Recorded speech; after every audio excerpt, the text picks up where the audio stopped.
The Nemo isn't quite as bad as the tiger wall, which has a yellow fly, but it makes it a little hard to sleep in when you're in the sun like this. It comes through like blinding. I'm gonna have to put my sunglasses on just to lay here. You can see the snowfield from all the way down here. So I was up around, I think, 8,600, and I'm currently back down at 5. That did go pretty much as well as I could have hoped. Got up, had a ton of fun chatting with everybody along the trail and at the stops, and made it down in plenty of time before the snow iced up too much.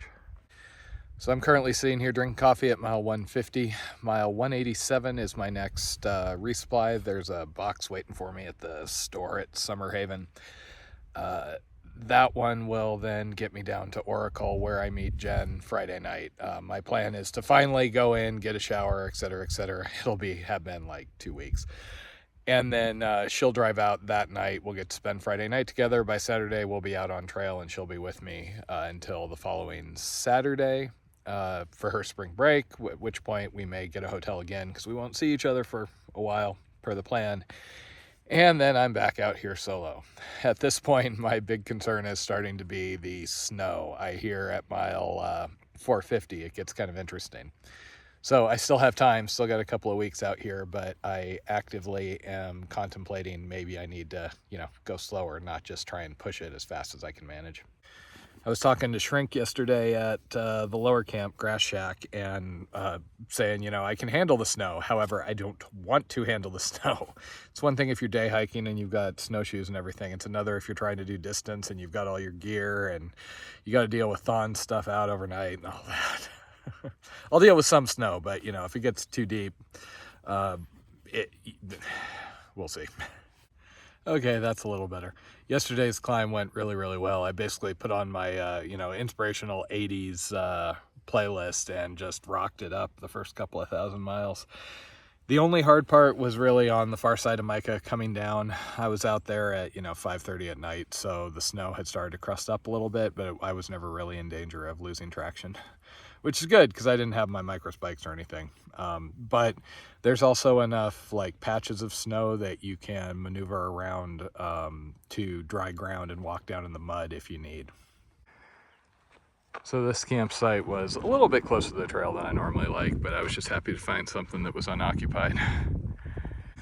My gear is starting to get that ever so pleasant salt rind on everything. I had a little bit of trouble motivating myself out of the tent this morning after yesterday. Yesterday felt really, really good, but by the end of the day, I was just done. I didn't even watch a TV show or anything last night. I basically ate and then passed out.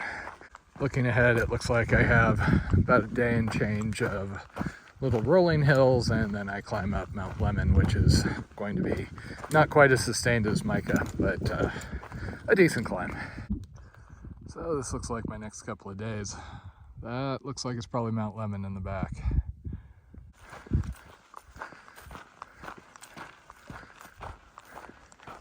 I'm pretty sure that descent yesterday is one of those things that's going to stick out about the Arizona Trail as I'm looking back at it.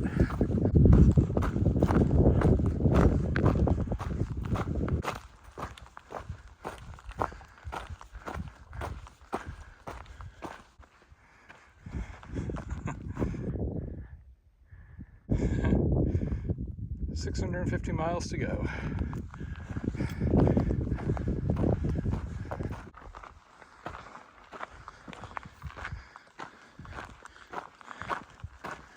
This is a bit of a drier section, but I'm still finding enough water.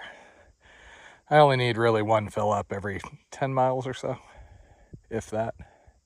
And because Taters loves all animals, notice the little frog in the left-hand corner.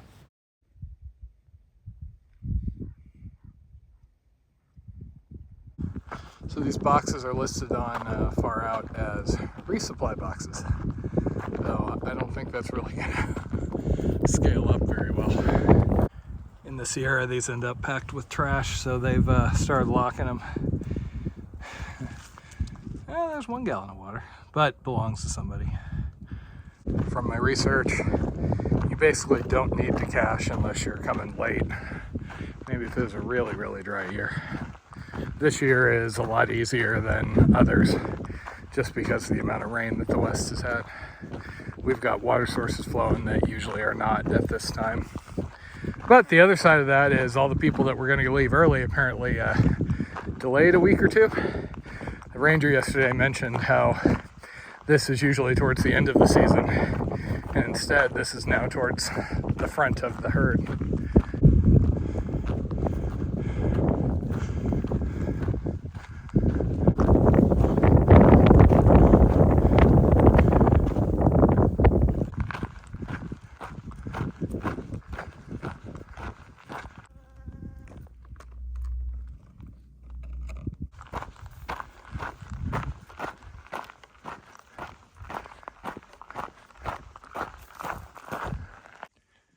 I am just really dragging today, and the heat doesn't help, but oh well. It's not like I need to go that much further today.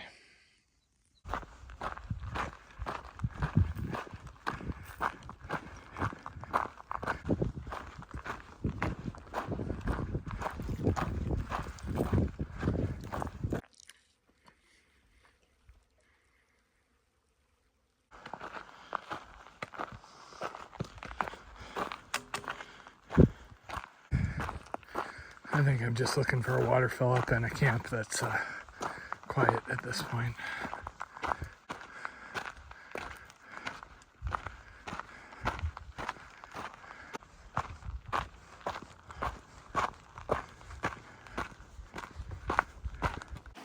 Okay, found water and it's even up above the road. Now I just have to fill up and find a campsite.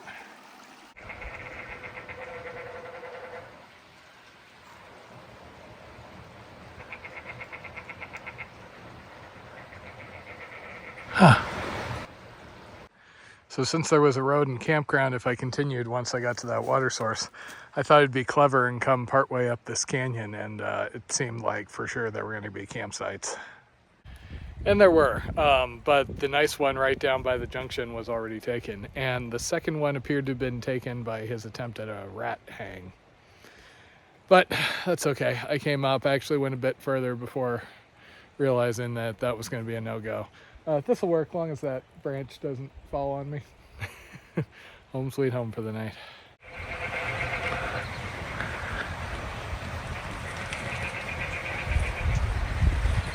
I haven't seen him, but I sure can hear him.